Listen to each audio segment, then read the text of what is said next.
अब ए का सक्सेसर क्या है? सी, ठीक है, और बी का सक्सेसर है सी और ई, सी और ई। बी का, सी का सक्सेसर है डी, डी का सक्सेसर है फिनिश, ई का सक्सेसर है एफ, और एफ का सक्सेसर है फिनिश। यही बनना था अपना। हमने यहां जाके आपने देखा कि ये शेड्यूल, यहां पे शेड्यूल किया, ये शेड्यूल हो गया, ठीक है। अब आप देखें इसमें, मान लीजिए मैं इसका ड्यूरेशन चेंज कर देता हूं, फिर से शेड्यूल करता हूं इसको, तो ये ग्रीन हो गया। ये क्या मतलब हुआ इसका? इसको भी मैं, अगर आप मान लीजिए 5 दिन, ये 8 दिन कर देता,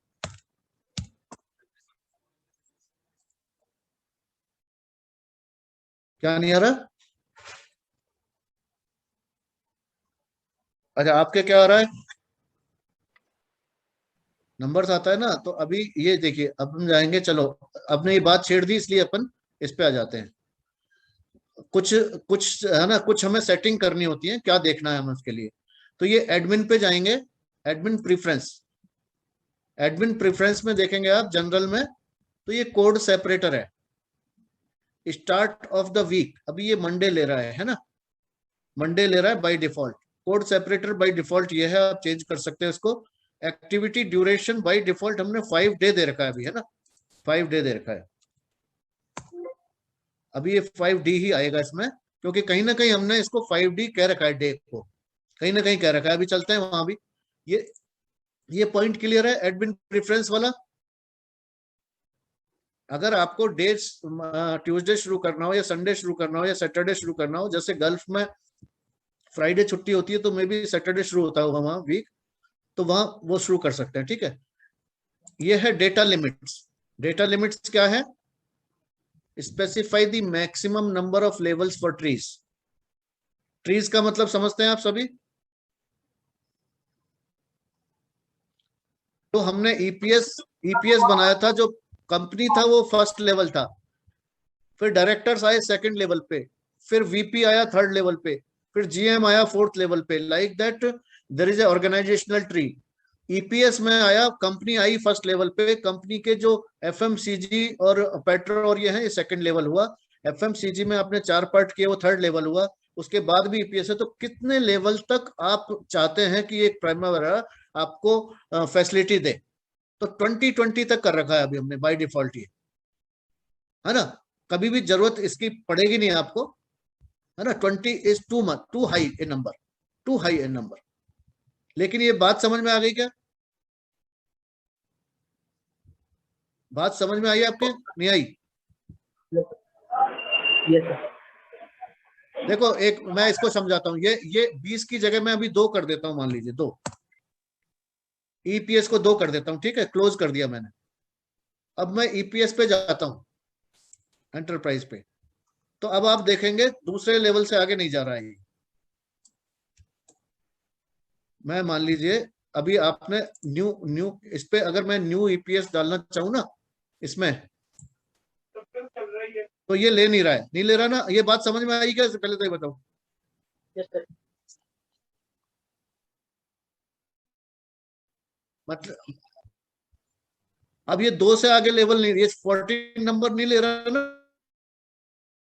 14 नंबर को मैं चाहता हूँ, लेकिन आपने देखा ये पॉइंटर जो है ना, ये बंद हो गया ना, नहीं काम कर रहा, ठीक है।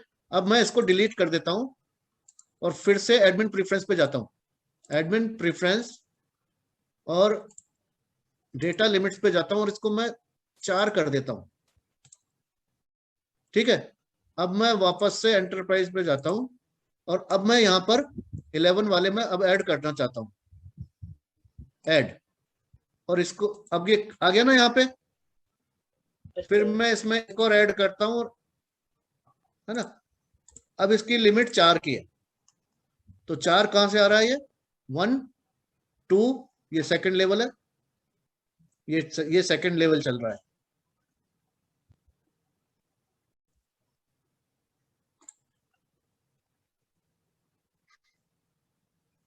और ये आपका 11 के नीचे थर्ड लेवल है, मतलब ये सेकंड था, ये थर्ड, और ये फोर्थ लेवल है। तो 4 लेवल तक ले रहा है। अभी 5वां नहीं ले रहा है।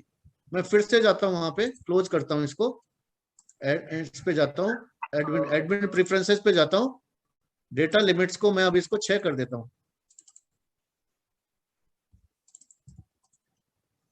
क्लोज। सर जो हम अब फिर हेलो सर, हाँ, सर जो हम इसमें डेटा लिमिट सेट कर रहे हैं सर, वो सिर्फ अपकमिंग प्रोजेक्ट्स के लिए है या प्रीवियस प्रोजेक्ट जो हमने किया उसके लिए भी सेट होगा सर? फॉर उसके लिए चेक एग्जांपल करना पड़ेगा। मैंने चेक किया नहीं अभी, है ना, अभी आप चेक करके देख सकते हो। मैंने ये, है ना, ये कमांड नॉर्मली, है ना, आप इसको है ना, नॉर्मली बहुत ज्यादा काम नहीं आते हैं, 20 तक हम रखते हैं बाय डिफॉल्ट। अब आपको बताने के लिए मैंने भी ये देखने की कोशिश की है इसको। तो 11 के बाद 14 आया था, अब मैं इसको ऐड करूंगा तो ये ले रहा है, इसके बाद फिर ऐड करूंगा तो फिर भी ले रहा है, अब इससे आगे ऐड करूंगा तो ये नहीं लेगा। कंसेप्ट समझना है आपको। अब आपका क्वेश्चन बहुत वैलिड है कि अगर आपने पहले से ही 3 लेवल 4 लेवल डाल रखे हैं और फिर चेंज किया है तो क्या वो लेगा, हालांकि नहीं लेना चाहिए उसको, पर शायद इसने लिया है। एक मिनट में अपन अपन दोबारा से करते हैं इसको। अब मैं इसको एडमिन प्रेफरेंस पे जाके डेटा लिमिट पे 2 कर देता हूं।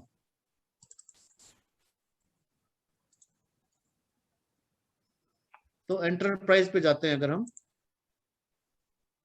तो 3 तक ले रहा है, ये 4 तक ले रहा है, जो जो जो आपने ऑलरेडी डाल दिया ना उसको ले रहा है। Getting my point? सर एक बार आपको ना सर, जैसे हम लोगों ने अभी ये नया प्रोजेक्ट सेव कर रखा है सर। अब सर हम लोगों ने हाँ 4 प्रोजेक्ट सेव कर रखे हैं और अभी हम लोगों ने डाटा लिमिट 2 की डाल रखी। तो सर अगर अब हम हाँ, जैसे ये जो 4 वाला प्रोजेक्ट है, अगर हम इसको डिलीट करके वापस ऐड करें तो ये होगा क्या? नहीं, डिलीट प्रोजेक्ट की बात नहीं हो रही है, ईपीएस की बात हो रही है अभी। ये सॉरी सर, मतलब सर ये ईपीएस, जैसे सर आप एक बार न्यू ईपीएस 18 को एक बार डिलीट करके वापस ऐड करके देखिए हो रहा है क्या? अब ये मैं 18 को डिलीट कर देता हूँ, ठीक है। 18 को मैंने डिलीट कर दिया, ठीक है। अब आप क्या चाहते हो? अब दोबारा सर ऐड नहीं वापस होगा, नहीं हो रहा, देखो नहीं हो रहा ना यहाँ। ये सर बात समझे? मैं इसको डिलीट कर देता हूँ। इवन इवन यहाँ पे ही नहीं, यहाँ भी नहीं होगा ये ऐड, यहाँ भी नहीं होगा, इसके नीचे भी नहीं होगा, देखो ये भी नहीं आ रहा। Is it clear? पर्पज क्या था हमारा? हमारा पर्पज था इसको समझना, एडमिन प्रेफरेंस का डेटा लिमिट्स का क्या मतलब है, ये समझ में आ गया आपको? ठीक है ना। अभी ऑलरेडी इसमें जो 20 नंबर डाल के रखते हैं हम, ये 20 बहुत ज्यादा है। 20 हम यूज करना मतलब practically it is almost impossible के, है ना। बहुत बड़े प्रोजेक्ट पे हो गए, बहुत बड़ी कंपनी पे हो, 20 लेवल्स बहुत ज्यादा है, लेकिन इसकी कैपेसिटी है प्राइमरी की, वहां तक भी आपको देगा, ठीक है। मैक्सिमम एक्टिविटी कोड्स, मैक्सिमम बेसलाइंस पर पीरियड, है ना। तो आपको अभी इतना ही समझना है कि जैसे अभी आपने जो 5D वाली बात आई थी ना, मैं उस पर आऊंगा अभी। अब यह है आईडी लेंथ। आईडी लेंथ का मतलब समझे आप? अभी जो आपका प्रोजेक्ट में कोई आईडी है, एक्टिविटी में आईडी है, तो project ID, WBS ID, resource ID, activity ID, cost account, है ना, अकाउंट आईडी, ये इतने तरह की आईडीज इसमें होती हैं, आइडेंटिफिकेशन, है ना, होता है इनका। तो जैसे एक्टिविटी आईडी है, एक्टिविटी आईडी की लिमिट जो डेटा की दे रखी है वो 5 दे रखी है, ठीक है ना। आप चेंज कर सकते हो उसको। प्रोजेक्ट आईडी, अगर आप देखिए प्रोजेक्ट आईडी की अभी 10 है, तो आप प्रोजेक्ट डालेंगे, अगर प्रोजेक्ट आईडी न्यू प्रोजेक्ट है ये NEWPROJ 7, 8 और 9। अब अगर 301 डालना चाहोगे इसमें तो नहीं लेगा ये। बात आई समझ में? ठीक है ना। इसके बाद आ जाओ टाइम पीरियड्स पे, है ना। तो टाइम पीरियड्स में हमने ये डी, आपका डी नहीं आ रहा था, है ना। तो ये किसने बोला? रजत, आपका नहीं आ रहा था डी? अब आप ये टाइम पीरियड वाले में देखो, ये डेज में आपका डी दिख रहा है क्या? Yes sir. अब डी कर दो यहाँ पे, फिर आ जाएगा।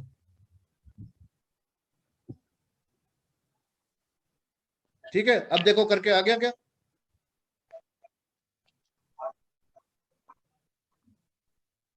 प्रेफरेंस किया और टाइम पीरियड किया, मैं अगर डे में से ही हटा देता हूँ, ये कर देता हूँ। उसमें ऊपर एक बार पढ़ के देखना वो ओरिजिनल ड्यूरेशन है या फिर वो एक्चुअल ड्यूरेशन है, क्योंकि एक्चुअल ड्यूरेशन में नहीं आता है, ओरिजिनल ड्यूरेशन में ही डी लिख के आते हैं सिर्फ। ओरिजिनल ड्यूरेशन में भी नंबर आ रहा है, तो यहाँ से तो नहीं हट रहा है यार, ये मेरे तो हट ही नहीं रहा है ना, यहाँ से नहीं हट रहा, फिर कहीं और होगा, है ना। कैटेगरीज में baseline types, expenses categories, WBS categories, document categories, risk categories, notebook topics, units of measure, ये आपको रिसोर्सेज के टाइम काम आएगा। क्यूबिक मीटर, रनिंग मीटर, ये कॉन्सेप्ट है ना, ये आप ऐड भी कर सकते हो इसमें। ठीक है, इसके बाद हम जाते हैं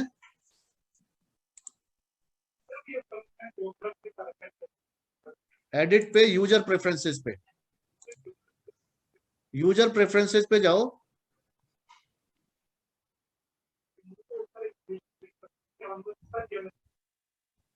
हाँ ये रहा ड्यूरेशन फॉर्मेट, ड्यूरेशन डे है,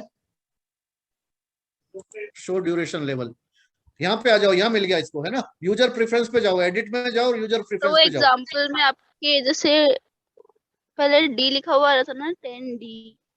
ये लिखा है ना शो ड्यूरेशन लेवल, इसको अगर ये करूंगा ना मैं, हाँ शो ड्यूरेशन लेवल, यहाँ से यहाँ से आया है। हाँ सर आ गया। आ गया ना? Yes sir. हाँ सॉरी, चलो मेरे को भी पहली बार जरूरत पड़ी है देखने की, अभी तक नहीं पड़ी थी।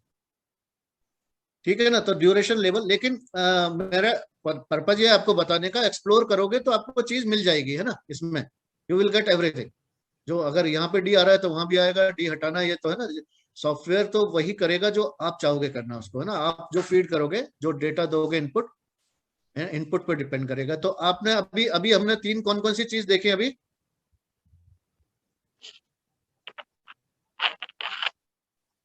एडमिन में दो है, एडमिन प्रेफरेंसेस, एडमिन कैटेगरीज, और इधर यूजर में है यूजर प्रेफरेंस। इसमें फर्क क्या है, दोनों में फर्क क्या है यूजर और एडमिन में? सर एडमिन तो हम है और यूजर हाँ। जिसको बेसिकली हम दिखाएंगे। नहीं, इसमें फर्क क्या है एक्चुअली, क्या है, प्राइमावेरा जो है ना ये वेब बेस्ड भी है, और है ना मल्टीपल यूजर्स भी होते हैं इसमें। ठीक है ना, अब जैसे मल्टीपल यूजर्स है तो एडमिन का मतलब है, एडमिन में जो डाल दिया वो तो सबके लिए एप्लीकेबल रहेगा, है ना। एक ही प्रोजेक्ट को बहुत सारे लोग देख सकते हैं। ठीक है, बहुत सारे लोग देख सकते हैं अगर इसको वेब बेस्ड बना कर दिया जाए ना। अभी तो हमने अभी हम जो यूज कर रहे हैं वो स्टैंड अलोन है। अगर ये वेब बेस्ड होता तो एक ही प्रोजेक्ट पे कई लोग काम कर सकते थे। तो यूजर प्रेफरेंस में तो जो यूजर है वो अपने हिसाब से फॉर्मेटिंग कर सकता है, उसको वही दिखेगा। और एडमिन प्रेफरेंस और एडमिन कैटेगरीज में ये एडमिनिस्ट्रेटिव लेवल पे और एंटरप्राइज लेवल पे होगा। ये बात क्लियर है? ठीक है ना, तो ये यहां से पकड़ में आया अपने को, टाइम यूनिट्स यहाँ पे मिली। फिर डेट्स हैं, तो डेट्स कैसे अरेंज करनी है ये है यहाँ पर। करेंसी कौन सी लेनी है अपने को, यहाँ INR में ले रखा है, किसी ने करेंसी डॉलर में आ रही है तो INR कर लो उसको, चेक करिए आप यूजर प्रेफरेंस में।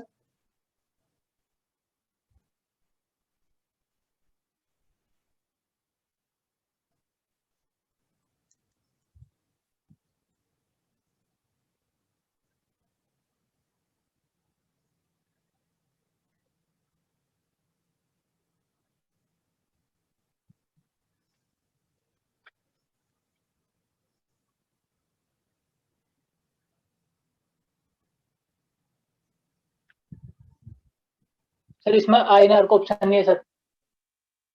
इसमें नहीं है? नहीं सर। हाँ सर नहीं है। INR का ऑप्शन ही नहीं है? फिर नहीं क्या सर। करेंगे? फिर क्या करेंगे? ऐड करेंगे सर। एडमिन पे जाओ, सर इसमें ऐड का ऑप्शन है, यहाँ से कर सकते हैं कि नहीं सिलेक्ट? ऐड का है? नहीं सर नहीं है। ऐड का नहीं है ना, एडमिन पे जाओ, आप एडमिन कैटेगरीज पे जाओ, एडमिन नहीं प्रेफरेंसेस पे जाओ।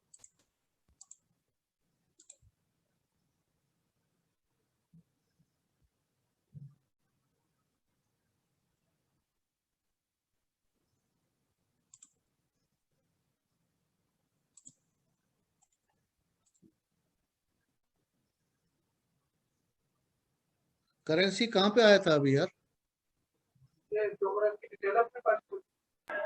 Sir I guess version update होने के साथ उन्होंने INR को हटा दिया है, क्योंकि मेरा जो 6.2 वाला था उसमें इंडेक्स था सर। ये रहा करेंसीज, ये रहा तीसरा पॉइंट है, ये रहा करेंसीज। आप एडमिन पे जाएं, यहाँ करेंसीज हैं, यहाँ करेंसी में ऐड कर सकते हो आप। अगर INR नहीं है ना आपके पास तो यहाँ ऐड कर सकते हो, ऐड करिए।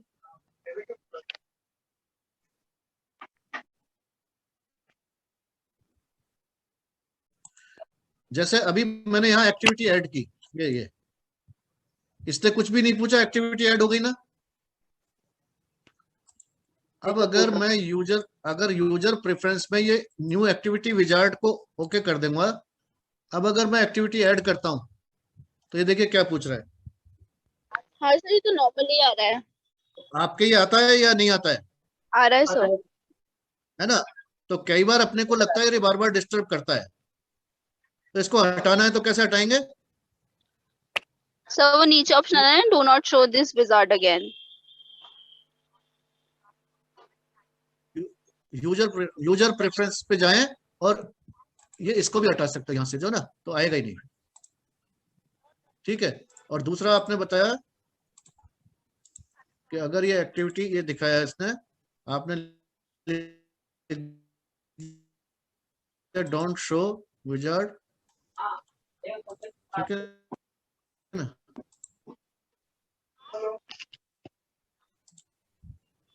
ये यहां से भी हट गया, देख, है ना? वहां से भी हटाया जा सकता है। ठीक है, लेकिन आप चाहते हैं, आपको शुरू से ही मालूम है, एक बार भी नहीं चाहिए आपको उस, अब ऐड करेंगे तो सीधा एक्टिविटी ऐड हो रही है। Is it clear? ठीक है ना? अब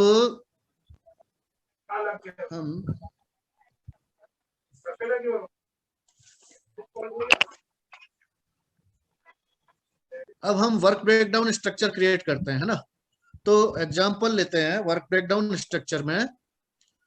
late us come to this work breakdown structure. मान लीजिए वर्क ब्रेकडाउन स्ट्रक्चर का क्या मतलब है? We divide the project into smaller and more manageable parts. जैसे आपका कॉलेज का नाम क्या है? कॉलेज में मान लीजिए एक प्रोजेक्ट लेते हैं हम, construction of new SKIT campus, है ना, इन उदयपुर या कहीं भी जो है। ठीक है, because you can relate with this. तो वहां पे क्या क्या बना हुआ है आपके कॉलेज में? क्या क्या बना हुआ है? एज इट इज बनाना है हमें, तो क्या क्या बना हुआ है वहां पे? डिपार्टमेंट्स बने हुए हैं, अलग अलग कैंटीन बना है, ठीक है, ग्राउंड बने हुए हैं, ठीक है। तो पार्किंग किसी लॉट भी है। ठीक है। तो अब मैं इसका नया एक प्रोजेक्ट में I will go to projects, और मैं यहाँ एक नया प्रोजेक्ट जो ऐड कर रहा हूं, न्यू कैंपस मान लीजिए, न्यू कैंपस ऑफ SKIT। ठीक है, अब मैं इसको ओपन करता हूं। अच्छा, सॉरी मैंने इसको क्या, ये EPS है, मैंने प्रोजेक्ट ऐड नहीं किया।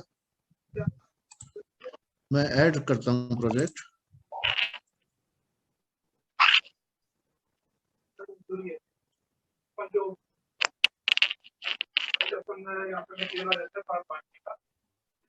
न्यू कैंपस, ठीक है।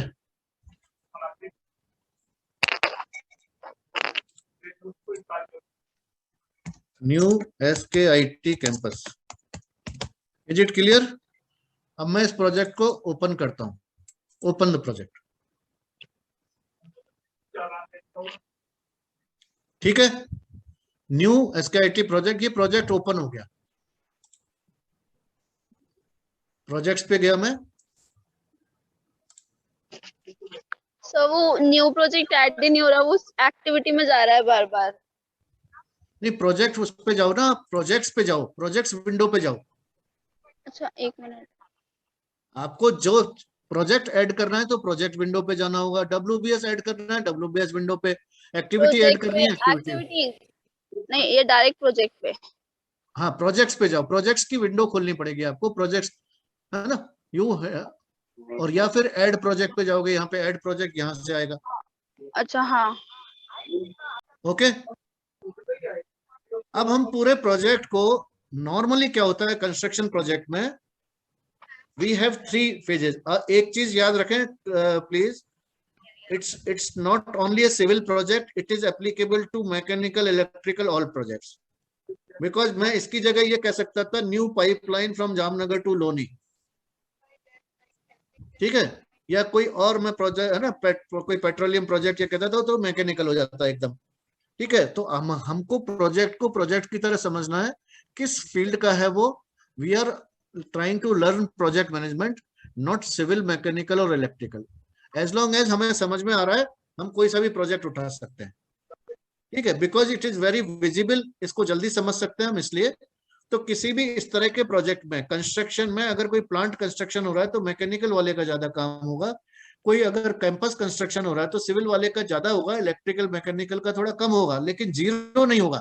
You must know about buildings also, you must know about plants also, you must know about pipeline, petro projects, everything, थोड़ा थोड़ा आइडिया होना चाहिए।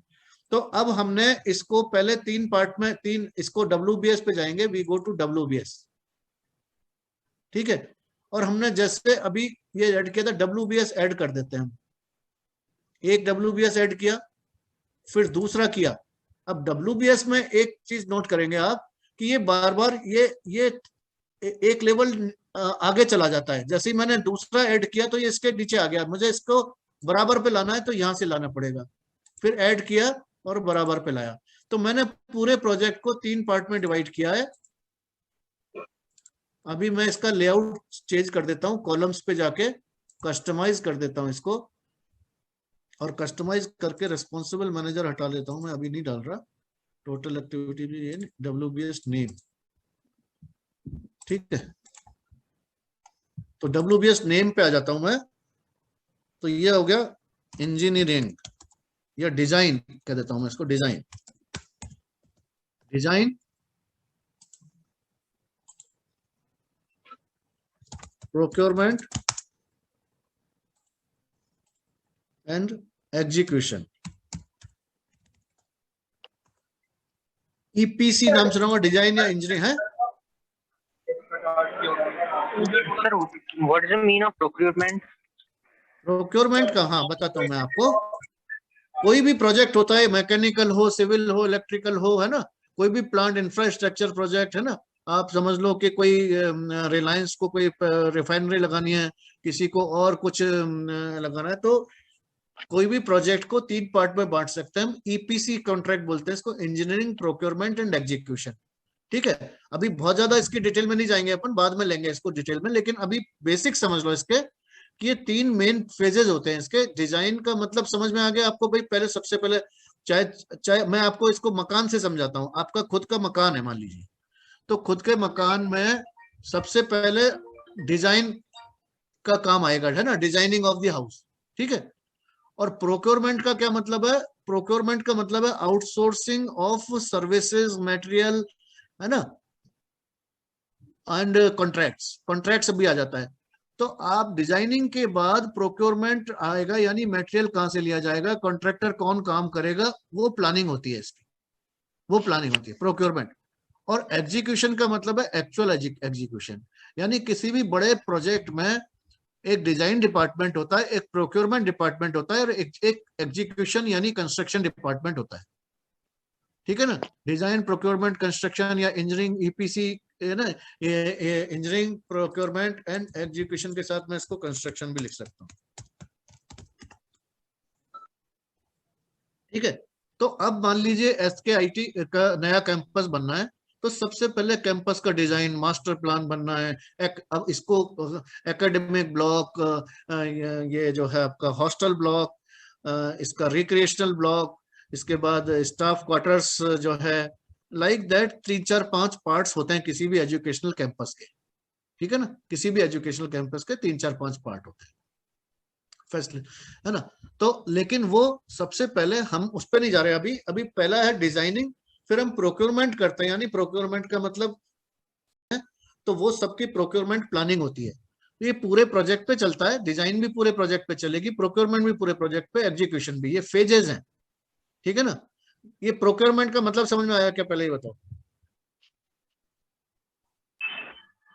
ये सब मतलब जो भी उनके मटेरियल होती है, कॉस्टिंग होती है, उन सबका एक एनालिसिस और रिकॉर्ड मेंटेन करके रखना। इवन लेबर, इवन आपको लेबर एंगेज करनी है ना, लेबर कॉन्ट्रैक्टर रखना है, लेबर का कॉन्ट्रैक्ट डॉक्यूमेंट्स बनेगा, वो प्रोक्योरमेंट में आता है। क्या क्या टर्म्स एंड कंडीशंस होंगी, एस्टिमेट्स वगैरह प्रोक्योरमेंट है ना, वो प्रोक्योरमेंट, उसको टेंडर डॉक्यूमेंट्स, टेंडर फ्लोट करना, मटेरियल के लिए कोटेशंस इनवाइट करना, ये सब प्रोक्योरमेंट का पार्ट होता है। सर जो लीगल डिपार्टमेंट होता है वो भी प्रोक्योरमेंट में आता है क्या? नहीं, लीगल हेल्प करता है प्रोक्योरमेंट को, लीगल हेल्प करता है ना। बहुत बड़ा काम, या तो हम है ना नॉर्मली प्रोक्योरमेंट वाले थोड़ा बहुत लीगल जानते हैं, या कोई लीगल उसमें हो सकता है कोई लीगली क्वालिफाइड भी हो, है ना, होता है। लेकिन हाँ, लीगल कंडीशंस इसमें आ जाती हैं, सारी सब आ जाती है कॉन्ट्रैक्ट करने, क्योंकि contract is a legal document, ठीक है ना। इसमें बड़ी कंपनीज में लीगल वाले भी होते हैं, बिल्कुल सही समझा तुमने, ठीक है। तो हमने अभी क्या किया, अभी आपको इतना सा समझना है, जैसे हमने एक्टिविटीज में ABCD समझा था, है ना, हमने बिल्कुल भी ए क्या है, फाउंडेशन है क्या है, वो नहीं समझा था। तो इसलिए यहाँ भी ये मान लो हमने इसको 3 पार्ट में डिवाइड किया है। वो एक बार में समझ में नहीं भी आए तो चलेगा, थोड़ा आइडिया लग जाए चलेगा, इसको मैं डिटेल में बाद में समझाऊंगा, ऐसा नहीं है, यहाँ पे नहीं छोड़ूंगा इसको। बट हमने इस प्रोजेक्ट को 3 पार्ट में बांटा, डिजाइन, प्रोक्योरमेंट, एग्जीक्यूशन, ठीक है। अब डिजाइन को फर्दर बांटते हैं हम 4-5 पार्ट में, मान लीजिए डिजाइन को नंबर 1, नंबर 2, फिर मैंने इसको ये किया, नंबर 3, नंबर 4, ठीक है। Now design of academic block,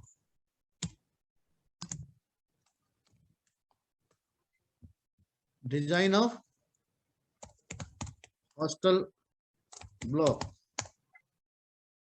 design of residential area, design of recreational area. ये मान लीजिए मैंने इसको 4 पार्ट में बांट दिया, ठीक है। यहां तक क्लियर है, ठीक है ना। और मैं इसको बल्कि बांट देता हूं, एक और दे देता हूं, external development, miscellaneous, external and miscellaneous, ठीक है। बाउंड्री वॉल है, मेन गेट है, रोड्स हैं, है ना, ये सब आ जाएंगे इसमें, ठीक है। और कुछ आपके दिमाग में आता है तो आप, है ना, मैं है ना, यहाँ पर हम इस पे स्टिक नहीं हो रहे, you may add something and you may delete something, it's up to you. यहाँ हमें समझना यह है कि हम कैसे प्रोजेक्ट को ब्रेक करते हैं। सेम चीजें हमें 5 की 5, अब मैं इनको कॉपी करता हूं, राइट क्लिक करके कॉपी करता हूं और प्रोक्योरमेंट में भी डाल देता हूं, और सेम मैं कंस्ट्रक्शन में भी डाल देता हूं।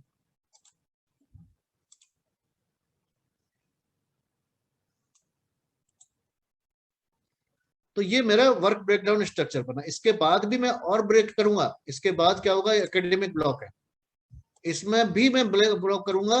कैसे करूंगा, ये सिविल डिपार्टमेंट, मैकेनिकल डिपार्टमेंट या कुछ भी है ना, लैब्स एरिया, ये एरिया करूंगा। तो हम क्या कर रहे हैं, पूरे प्रोजेक्ट को छोटे छोटे पार्ट में बांट रहे हैं, सो दैट, है ना, we can make other separate people responsible for this, priority decide कर सकें पहले कौन सा काम है। अदरवाइज पूरा प्रोजेक्ट एक साथ देखने पे हमें समझ में नहीं आएगा। वो सेइंग है कि how to eat an elephant, एक सेइंग है ये, है ना, मैनेजमेंट की, how to eat an elephant, बोलो 1 bite at a time. So we are